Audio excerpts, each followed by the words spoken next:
नमस्कार, स्वागत है आप सभी का बी वेल्दी हेल्पलाइन में। ये बी वेल्दी का एक लाइव सेशन होता है, कोशिश होती है संडे को करने के लिए। और इसमें हम आपके म्यूचुअल फंड से जो निवेश से जुड़े सवाल हैं उसके जवाब देने की कोशिश करते हैं। और इस लाइव सेशन में हमेशा हमारे साथ मोस्ट ऑफ द टाइम हमारे साथ एक एक्सपर्ट होते हैं, एक पर्सनल फाइनेंस एक्सपर्ट जो आपके सवालों के जवाब देने में हमारी मदद करते हैं। आज का जो सेशन है यहाँ पर हमारे साथ जुड़ेंगे थोड़ी देर में अभी विरल भट्ट। विरल फाउंडर है मनी मंत्रा के और इनका 17 साल का एक्सपीरियंस है इस इंडस्ट्री में। लेकिन उनको ऐड करने के पहले यहाँ पर एक चीज आपको बता दें, आप हमें पहले खजाना पढ़ाओ @gmail पे gmail.com पर मेल करते थे, राइट? वो आईडी चेंज हो गई है और जो नई आईडी है मैं आपको दिखा देती हूँ, ताकि आप जो अगली बार से गोइंग फॉरवर्ड जो भी मेल करेंगे, ये आईडी है ask@bewealthy.co.in। ठीक है? यहाँ पर अपने सवाल भेजिए, फीडबैक भेजिए, कमेंट जो भी आपको करना है आप इस ईमेल आईडी का इस्तेमाल करेंगे अब हमसे कम्युनिकेट करने के लिए। जब भी सवाल भेजते हैं तो प्लीज अपना नाम और नंबर सही तरीके से लिखिए, ताकि कई दफा आपसे बात करके आपके सवालों के जवाब हम दे पाए। चलिए, ये आपने नोट कर लिया होगा। यहाँ पर हम अब ऐड करते हैं हमारे आज के जो एक्सपर्ट हैं। कहाँ गए? ये रहे विरल भट्ट।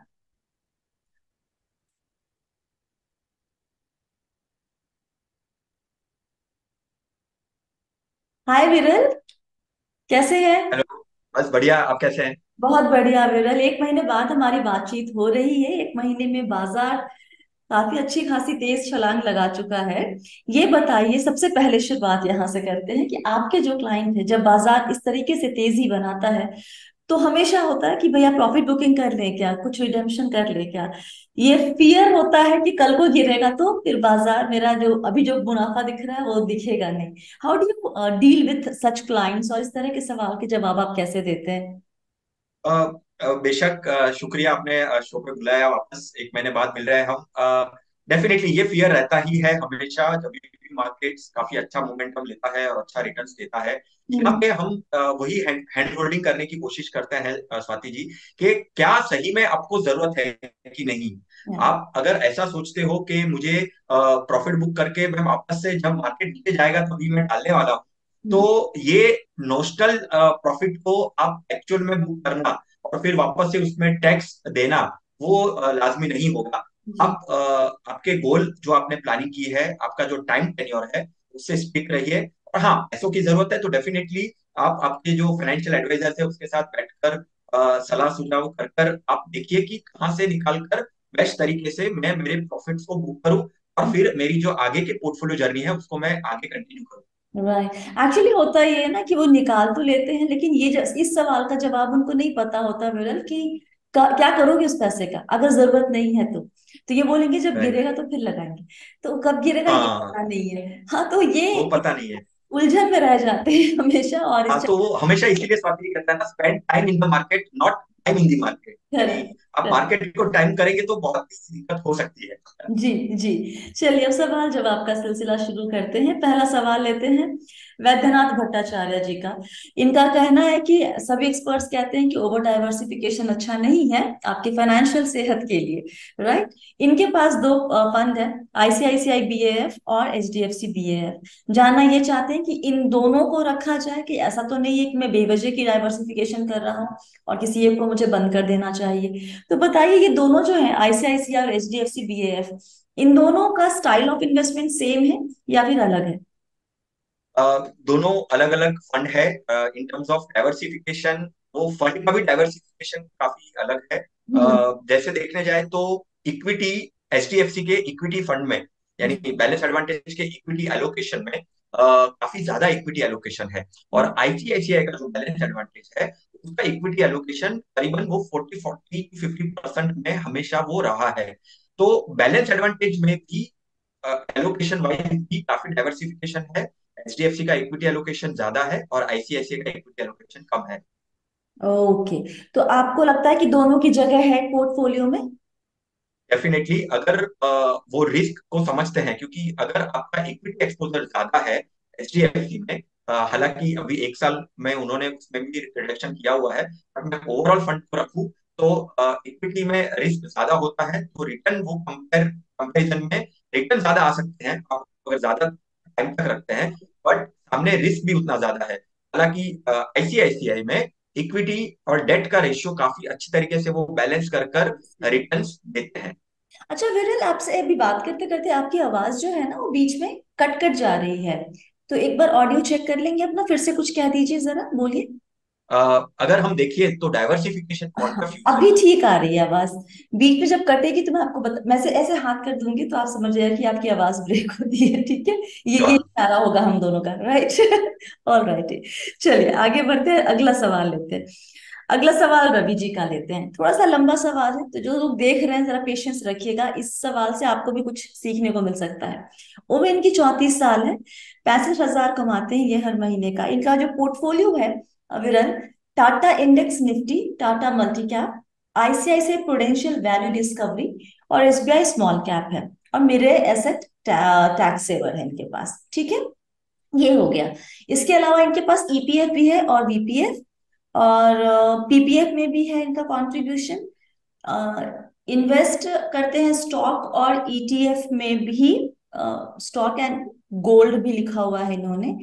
और स्ट्रैटेजी है add on the dip. Alright.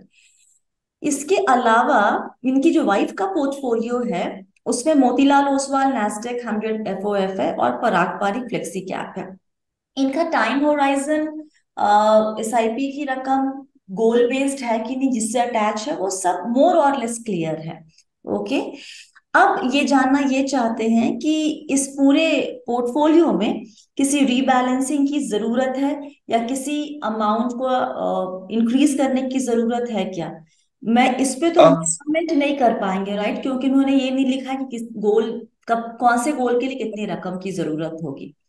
दूसरा सवाल मैं इकट्ठे सब बोल देती हूँ, फिर आप जवाब दे दीजिएगा कि वाइफ के पोर्टफोलियो में फिलहाल दो ही फंड है।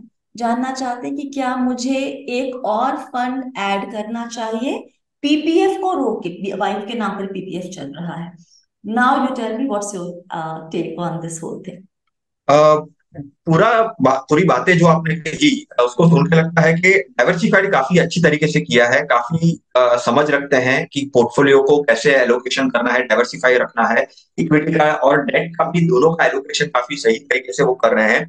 अ, अगर उनको अपने वाइफ के पॉइंट ऑफ व्यू से जो वो कह रहे हैं, क्वेश्चन था उनका, तो डेफिनेटली वो ऐड कर सकते हैं पोर्टफोलियो में एक फंड।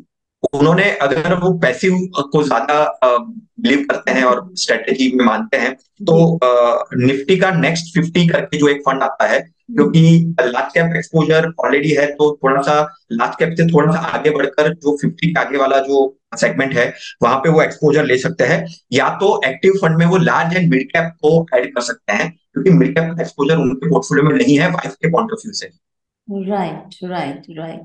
और आपको मैं यहाँ पे बता दूं रवि जी, फिर से, कि जब आप अगर एसआईपी की रकम बढ़ाने के जहां तक सवाल होता है, तो वो इससे तय होता है कि आपका गोल कितने सालों दूर है और कितनी रकम आपको उस गोल के लिए चाहिए। जब तक वो पता नहीं होगा तो बढ़ाना या घटाने वाला सवाल, पहली बात, वो हम जवाब नहीं दे पाएंगे। और सेकंड थिंग, अगर एक्स्ट्रा रकम है आपके पास तो फिर एक्स्ट्रा सेविंग हो रही है और वो ऐसे ही सेविंग अकाउंट में बैठा हुआ है, तो उसको डिप्लॉय कर देंगे तो बेहतर ही होगा। उसको अकाउंट में रखने का फायदा क्या है।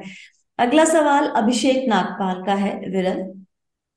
उम्र 30 साल है, 10,000 रुपए पर मंथ ये निवेश करते हैं एसआईपी के through, ICICI Nifty 50 index fund में with booster SIP at market corrections with a long term horizon.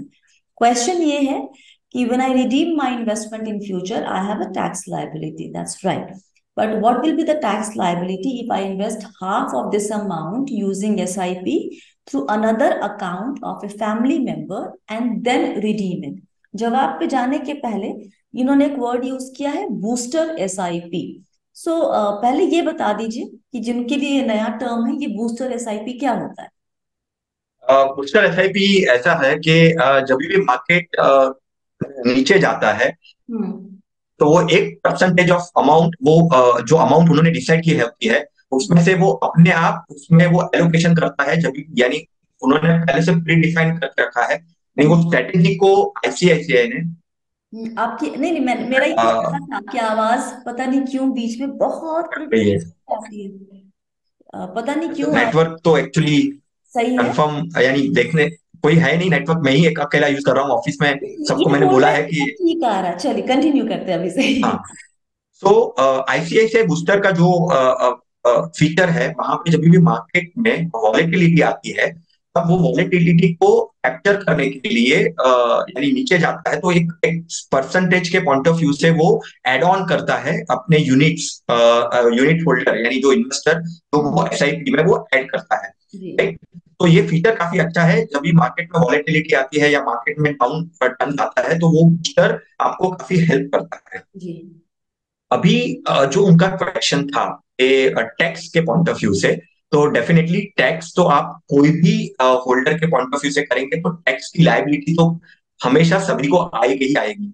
हाँ, वो एक सही बात है कि सपोज वो फैमिली मेंबर कौन है वो उन्होंने नहीं बताया, तो मैं मान के चलता हूँ कि यहाँ पे उनकी वाइफ अगर वो है, हम्म। राइट, और वाइफ टैक्स के एम्बिट पे नहीं आती है, ठीक है, हाउस वाइफ होगी, काम नहीं करते होंगे, कोई इनकम नहीं होगी, तो डेफिनेटली वो उनके नाम पे कर सकते हैं। बट कैपिटल गेन टैक्स तो लगेगा ही लगेगा, और वो टैक्स की लाइबिलिटी तो रहेगी ही रहेगी। Okay, all right. अगला सवाल, एक नाम मुझे इनका सही तरीके से समझ में नहीं आया, लेकिन इनका सवाल बहुत इंटरेस्टिंग है कि अगर मैं डिविडेंड री इन्वेस्टमेंट प्लान लेता हूं तो क्या उससे नंबर ऑफ यूनिट्स इंक्रीज होती है या नहीं होती है। विरल बताएं। पहले तो इसका नाम ही चेंज हो गया है, अब इसको डिविडेंड री इन्वेस्ट प्लान नहीं कहते हैं, अब इसको री investment of income distribution come capital withdrawal option कहते हैं। क्यों कहते हैं इस पे फिर कभी चर्चा करेंगे, लेकिन जो इनका सवाल है उसका जवाब दे प्लीज। डेफिनेटली आपको एडिशनल यूनिट्स मिलते हैं अगर आप वो जो डिविडेंड री इन्वेस्टमेंट का नाम लेकर चले अभी। जी। हालांकि आपने कहा कि नाम चेंज हो गया है, बट जी। यूनिट्स आपको एडिशनल मिलते हैं। जी। तो इसका कोई फायदा है, मतलब नॉर्मली सभी लोग ये कहते हैं कि नहीं भाई, अगर आपको ऑप्शन लेना है तो आप, इनफैक्ट पे आउट भी एक अच्छा ऑप्शन नहीं है, उसके बदले एसडब्ल्यूपी करना लोग कहते हैं ज्यादा बेहतर होता है। तो ग्रोथ और री इन्वेस्टमेंट में हमेशा पलड़ा जो भारी होता है वो होता है ग्रोथ का। तो why why should one go with reinvest. एकदम सही कहा स्वाति आपने कि डिविडेंड ऑप्शन में या तो डिविडेंड पे आउट हो, राइट, या तो डिविडेंड री इन्वेस्टमेंट, जी। दोनों में नहीं जाना चाहिए, क्योंकि जी जनरली अगर आप देखेंगे तो आपका जो कैपिटल एप्रिसिएशन जो है, ठीक है, वो कम कर देता है आपकी एनएवी। जब भी वो डिस्ट्रीब्यूट करते हैं तो एनएवी कम हो जाती है। और दूसरी, डिविडेंड में अभी डबल टैक्सेशन आ चुका है, तो आपको एज पर इनकम स्लैब अगर आपको डिविडेंड मिलता है तो वो आपको टैक्स देना पड़ता है, और आपको टीडीएस भी आपका कटता है। तो देखने जाए तो डिविडेंड टैक्सेशन के पॉइंट ऑफ व्यू से एफिशिएंट नहीं है, डिविडेंड ऑप्शन में नहीं जाना चाहिए। ग्रोथ ऑप्शन हमेशा फायदेमंद रहता है, लॉन्ग टर्म के पॉइंट ऑफ व्यू से, एप्रिसिएशन के पॉइंट ऑफ व्यू से। ऑलराइट। एक सवाल था कि इन्फ्लेशन के हिसाब से 30 साल में 3 करोड़ रुपए की वैल्यू आज के अकॉर्डिंग कितने रुपए होगी। तो ये एक कैलकुलेशन होती है, मैं इनको चार्ट दिखा देती हूँ यहाँ पे, एक स्क्रीन शेयर कर देते हैं ताकि ये कैलकुलेट कर सके। आप बताइएगा ये सही है कि नहीं, मतलब ये मेरे हिसाब से this is how you calculate the present value, जो आप फ्यूचर का नंबर लेके चल रहे हैं। इज दिस राइट विरल। यस, ये काफी सही है। तो अगर इसको आप अपने कैलकुलेटर पे डालेंगे या फिर अगर आजकल हर चीज एक्सेल में आपको अवेलेबल होती है, आप वहां भी चेक कर सकते हैं, लेकिन अगर इस फॉर्मूला के हिसाब से आप कैलकुलेट करेंगे तो आपके पास जो वैल्यू पूछ रहे हैं वो करीब आज की तारीख में 52 लाख के आसपास दिखती है। अगला सवाल है गिरीश जी का। ये तिरुपति के रहने वाले हैं। लिखा है I never been an investor, लेकिन वो फॉलो करते हैं वीडियो, स्पेशली लॉकडाउन के टाइम से। उम्र 42 साल इनकी हो जाएगी। इन्होंने निवेश शुरू किया है सितंबर, माई एंट्री टू इन्वेस्टमेंट अराउंड सितंबर अक्टूबर 2023। अभी तो आया ही नहीं है ना। हाँ, वो प्लान कर रहे हैं शायद से। शायद ओके प्लान कर रहे हैं आप, इस वक्त 1 साल पहले से किया है। My exit I have no clue, that's the reason I want no lock in in the funds, मतलब कब निकलना है गोल क्लैरिटी नहीं है। अभी सिंगल है, इनके पास इंश्योरेंस है, चलिए वो बात ठीक है। From some time I been thinking about investing in funds जहां से उनको 50 के इनकम एवरी मंथ हो। ओके। ओके। अब उनका सवाल आता है, I don't want any lock in period, whenever I want to withdraw my money should. Hello, sorry, hello बोल रही हूँ। आपको आवाज आ रही है ना? Yes yes. हाँ। तो सवाल ये है कि जब भी इनको पैसे विड्रॉ करने हैं, उनको पैसे विद इन अ डे और टू उनके अकाउंट में चाहिए। ओके। मैं ये 12% क्लब के बारे में भी सुनते हैं, few fintech apps which are giving 12% on a daily basis, but there is a cap on investing amount. So इनका रियलिटी क्या है ये जानना चाहते हैं। कुछ पैसा ये लिक्विडिटी मेंटेन करना चाहते हैं इमरजेंसी पर्पस के लिए। तो इसमें लिक्विड फंड या डेट की कौन सी कैटेगरी में जाएं, और ये भी जानना चाहते हैं कि गोल्ड और सिल्वर में निवेश का अप्रोच क्या होना चाहिए। I might enter with a budget of around 50 lakhs in total as investment, and I have no clue on what and how to do.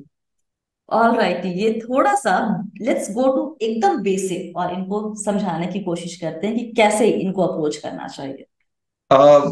पहले तो मैं उनको कहूंगा कि डेफिनेटली काफी अच्छी तरीके से वो सोच रहे हैं, और कंफ्यूजन है, डेफिनेटली कंफ्यूजन है। स्टार्टिंग पॉइंट आया नहीं है, किया नहीं है। तो पहले तो मैं कहूंगा कि ऐसे इन्वेस्टर्स जो थिंकिंग कर रहे हैं, म्यूचुअल फंड बहुत ही काफी अच्छा अप्रोच होगा।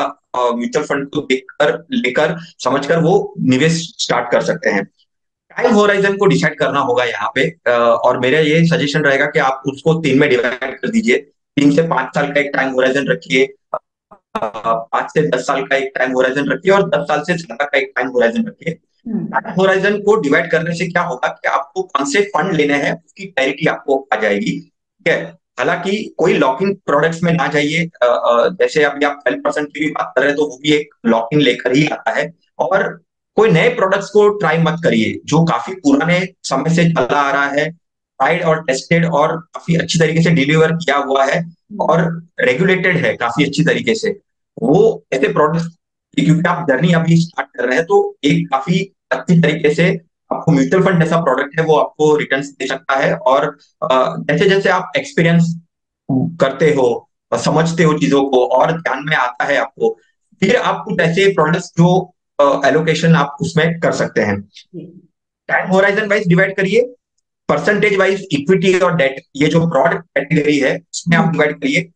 आपका जो लिक्विडिटी का वाला एस्पेक्ट है वो आप डेफिनेटली डेट फंड के साथ आप देख सकते हैं, और इक्विटी वाला जो क्वेश्चन है वो आप मोर देन 5 इयर्स 10 इयर्स के पॉइंट ऑफ व्यू से आप एलोकेट कर सकते हैं।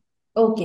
सो इमरजेंसी के लिए liquid fund is what you are recommending, Viral? Yes, आप लिक्विड या तो डेट कैटेगरी के कोई short term fund, low duration funds को भी लिक्विडिटी के पॉइंट ऑफ व्यू से आप कर सकते हैं। इमरजेंसी के पॉइंट ऑफ व्यू से आप वहां, पॉइंट ऑफ व्यू से। राइट। और अगर अब मान लीजिए, let's go a little deeper, अगर वो 3 टाइम होराइजन में बांटते भी हैं, तो उसमें आपकी रिकमेंडेशन क्या होगी? मान लीजिए कि 3 से 5 साल हो गया, या 5 से 7 साल हो गया, या फिर 10 ईयर प्लस काइंड ऑफ हो गया। तो 3 से 5 साल के लिए कौन सी, क्योंकि इक्विटी में भी बहुत सारी कैटेगरी आ जाएंगी, तो किस कैटेगरी को देखना है वो जरा बता देंगे? For sure. 3 से 5 साल के पॉइंट ऑफ व्यू से थोड़ा सा कंजर्वेटिव अप्रोच रखना है। इसमें हाइब्रिड कैटेगरी के फंड्स डेफिनेटली वो यूज कर सकते हैं। बैलेंस एंड एडवांटेज हो गया, या कंजर्वेटिव हाइब्रिड हो गया। फिर 5 इयर्स से जैसे आगे बढ़ते हैं, तो एक लार्ज कैप को वो इंट्रोड्यूस कर सकते हैं अपने पोर्टफोलियो पे, जहाँ पे वो इंडेक्स फंड्स में भी जा सकते हैं, और या तो लार्ज और मिड, दोनों का कॉम्बिनेशन ले सकते हैं 5 to 10 में। और 10 के अबव स्पेशली रिटायरमेंट के पॉइंट ऑफ व्यू से वो देख सकते हैं, और उसमें mid cap and small cap को इंट्रोड्यूस कर सकते हैं, फ्लेक्सी कैप को भी इंट्रोड्यूस कर सकते हैं, जिससे ओवरऑल पोर्टफोलियो में डाइवर्सिफिकेशन भी होगा। डेट फंड्स भी आ जाएंगे, लिक्विड फंड्स भी आ जाएंगे, हाइब्रिड भी आ जाएगा, और इक्विटी फंड्स भी आ जाएंगे। ओके। और इनका एक सवाल गोल्ड और सिल्वर के ऊपर भी था। गोल्ड एंड सिल्वर में, गोल्ड के लिए मुझे लगता है कि SGB is the best option if you want to invest, और उसके नए नए ट्रांचेस आते रहते हैं। क्या सिल्वर की पोर्टफोलियो में जगह बनती है, और क्या रोल? देखिए, गोल्ड और सिल्वर दोनों की पोर्टफोलियो में तो होती है, आप 5 to 10% एलोकेशन ले सकते हैं। बट स्वाति जी, यहाँ पे मुझे सिर्फ कंसर्न ये है कि उन्होंने कहा है लिक्विडिटी का उनका हमेशा दिमाग में अभी फिलहाल रहा है। तो ये सब प्रोडक्ट्स में आपको एक लॉक इन आ जाएगा। अगर आप एसजीबी लेते हैं तो 7 साल का लॉक इन आ जाएगा, 5 साल के बाद आप ट्रेडिंग कर सकते हैं। और कमोडिटी का एक एक साइकिल होता है, तभी ही वो अप्रिशिएट होता है। You have to wait and watch also in that space. But हाँ, इन्फ्लेशन को हेज करने के पॉइंट ऑफ व्यू से और डेट काइंड ऑफ रिटर्न्स के पॉइंट ऑफ व्यू से आप गोल्ड और सिल्वर दोनों को पोर्टफोलियो में रख सकते हैं। ओके। प्रेमपाल जी का सवाल है, उम्र 33 साल है, क्विकली इनके पोर्टफोलियो पर आप अपनी राय दे दें। Canara Robeco equity tax saver है, Nippon India small cap, Kotak emerging equity और Motilal Oswal mid 30, mid cap 30 होगा। ठीक है, बस यही 4 फंड है, इस पे जरा अपनी व्यूज क्विकली दे दीजिए आप। देखिए, मैंने एक कैलकुलेशन की है उनके जो अभी उन्होंने अपने पोर्टफोलियो मुझे कहा, उनका हम्म। पोर्टफोलियो डाइवर्सिफाइड है, पोर्टफोलियो में कोई दिक्कत नहीं है। 15 साल में अगर वो क्योंकि देखो उनका स्टॉक का पोर्टफोलियो भी करीबन उनके पास 10 लाख, हाँ, उनका हाँ, इक्विटी पोर्टफोलियो है जो 22% एनुअलाइज रिटर्न उनको फिलहाल मिल रहा है। वो और अभी स्टॉक्स में लेकिन बोलते हैं कि नहीं निवेश कर पाएंगे क्योंकि वर्क प्रेशर है और टाइम नहीं मिलता। एब्सोल्युटली। तो अगर स्टॉक का पोर्टफोलियो है तो मैं यहाँ पे ये सलाह दूंगा कि अभी, क्योंकि देखो ध्यान रखना बहुत ही जरूरत है, बार बार आपको रिव्यू भी करना पड़ेगा स्टॉक स्टॉक का पोर्टफोलियो। कुछ हद तक अगर वो स्टॉक का पोर्टफोलियो आप म्यूचुअल फंड में शिफ्ट करिए यहाँ से। अभी जो करंट एसआईपी उनकी 13,000 की चल रही है, करीबन उससे वो 60 से 62 लाख का वो पोर्टफोलियो बना पाएंगे यहाँ से 15 सालों में। उनका टाइम होराइजन 15 साल का है। 1 लाख अभी अमाउंट बन चुकी है, तो मैं यहाँ से अप्रिशिएटेड वैल्यू करके भी मैं यहाँ से देखूं 12% अनुमान रिटर्न से, तो 15 साल में कम से कम 62 लाख का, 60 से 62 लाख का पोर्टफोलियो बना सकते हैं। स्टॉक का पोर्टफोलियो अगर वो शिफ्ट नहीं करते हैं और हम्म। ऐसे ही रखते हैं, तो वो पोर्टफोलियो भी उनका यहाँ से 60 लाख के आसपास का वो पोर्टफोलियो बना पाएंगे वो स्टॉक्स, हम्म। राइट। तो आई कंक्लूजन ये है कि करीबन 1 करोड़ 20 लाख का आसपास का पोर्टफोलियो वो बना पाएंगे यहाँ जी। से 15 सालों में। और अगर वो उनके गोल के हिसाब से और उनकी जो वैल्यू उनको चाहिए, जो हम्म। रकम उनको जुटानी है, वो अगर सही बैठता है, तो ये पोर्टफोलियो में बनकर वो 1 करोड़ 20 लाख का आसपास का पोर्टफोलियो वैल्यू और बना सकते हैं। ऑलराइट। अगला सवाल यशदीप जी का है, जानना चाहते हैं कि आरबीआई का जो लॉन्ग ड्यूरेशन बॉन्ड है वो पोर्टफोलियो में रखना कितना सही होगा by reducing annuity policy part. उनकी वजह क्या, 42 ईयर्स के हैं वो, और बता रहे हैं कि कुछ अमाउंट उन्होंने गैदर किया है रिटायरमेंट के लिए। आरबीआई बॉन्ड्स अवेलेबल हैं लॉन्ग ड्यूरेशन, 30 साल के लिए, कुछ 40 या 50 साल के लिए। उस पर इंटरेस्ट रेट जो अभी मिल रहा है वो 6.5 से 7.5% के आसपास का, 7.4%। एन्युटी पॉलिसी कहते हैं वो कि अभी फिलहाल वो रेट दे रहा है, बट ये नहीं पता कि जब वो 50 के हो जाएंगे या 60 के हो जाएंगे तब क्या रेट रहेगा। एटलीस्ट आरबीआई बॉन्ड्स का जो है वो फिक्स्ड इंटरेस्ट रेट है और ये कंटिन्यू करेगा टिल मैच्योरिटी तक। अभी वो फिलहाल 10% ब्रैकेट में आते हैं, टैक्स ब्रैकेट में। ऑलरेडी इक्विटी और डेट में इन्वेस्टमेंट है। जानना ये चाहते हैं कि क्या ये थॉट प्रोसेस सही है कि नहीं। एन्युटी पॉलिसी कोई खरीदी नहीं है अभी तक, लेकिन एक लेने की सोच रहे हैं, इसलिए उसके पहले हमसे सलाह चाहते हैं। अ, स्वाति जी, मैं यहाँ पे बहुत लोगों को हमेशा ये कहता हूँ कि ये जो आरबीआई का जो डायरेक्ट वाला प्लान हम्म। है काफी अच्छा, सोवेरियन है, जिससे में एक्सपोजर लेता है।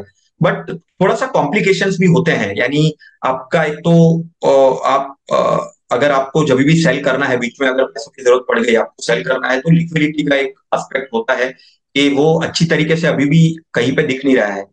तो मेरा सजेशन ये होता है कि आप म्यूचुअल फंड के डेट के जीसेक फंड्स जो होते हैं, वो हम्म। सिमिलर वे में ही, फैशन में ही वो चलते हैं और मैनेज होते हैं, और हम्म। वहां पे लिक्विडिटी भी आपको अच्छी तरीके से मिल सकती है, तो हम्म। वो एक सोचिए।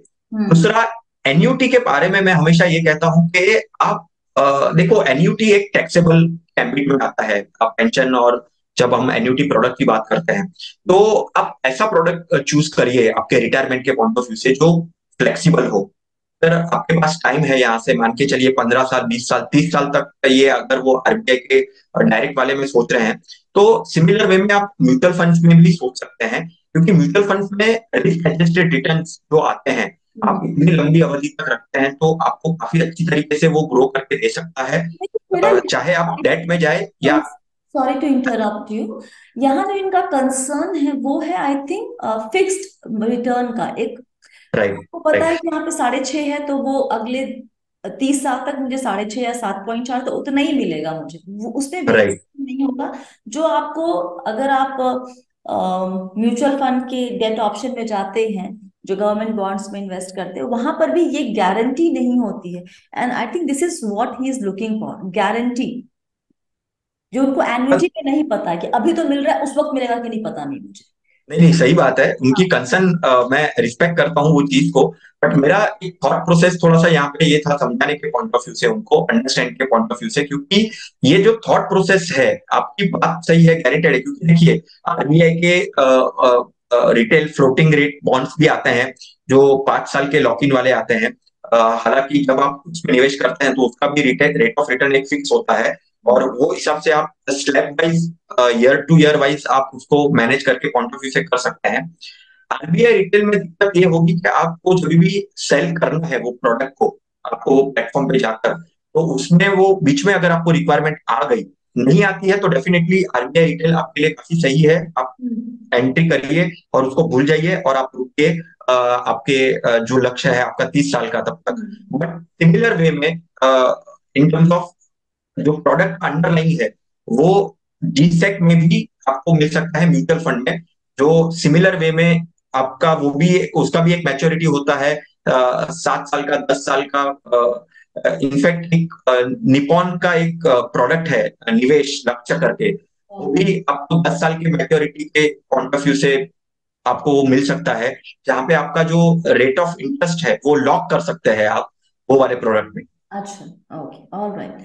ठीक है, चलिए यहीं पे सवाल जवाब का सिलसिला खत्म करते हैं। अब्रियल, थैंक यू सो मच वक्त निकाल के आज हमारे साथ जुड़ने के लिए और सारे सवालों के जवाब देने के लिए। प्रिया, स्वाति जी।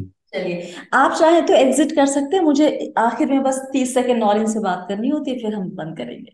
चलेगा। Thank you. Thank you. और इसके साथ ही बी वेल्दी हेल्पलाइन सेशन में आज हम यहीं पे खत्म करते हैं अपना सिलसिला सवाल जवाब का। आपके सवाल अगर उनके जवाब नहीं मिले हैं तो आप मुझे ask@bwealthy.co.in पर जरा भेज दीजिए। आपको ईमेल आईडी हमने दिखा दी है, वापस से दिखा दूं एक बार आपको, अगर नहीं नोट किया है आप लोगों ने तो। ये रहा हमारा नया ईमेल आईडी, यहाँ भेजिएगा सवाल। और हम कोशिश करते हैं कि आपके सवालों को पढ़े, और जो जवाब लगता है कि नहीं देना ही चाहिए उसको, तो उस पर हम वीडियो भी बनाते हैं, हम कमेंट करके भी जवाब दे सकते हैं, और हम आपको मेल पे भी रिप्लाई कर सकते हैं। सो थैंक यू आज अपना वक्त देने के लिए। उम्मीद करते हैं कि आपको ये सेशन पसंद आया होगा। याद रखिए, आप हैं मेरे यानी स्वाति के साथ, और हम सब हैं बहुत ही सावधानी और समझदारी के साथ अमीर बनने के सफर पर। आप सभी को बहुत सारा प्यार और दुलार। Stay blessed, healthy and be wealthy.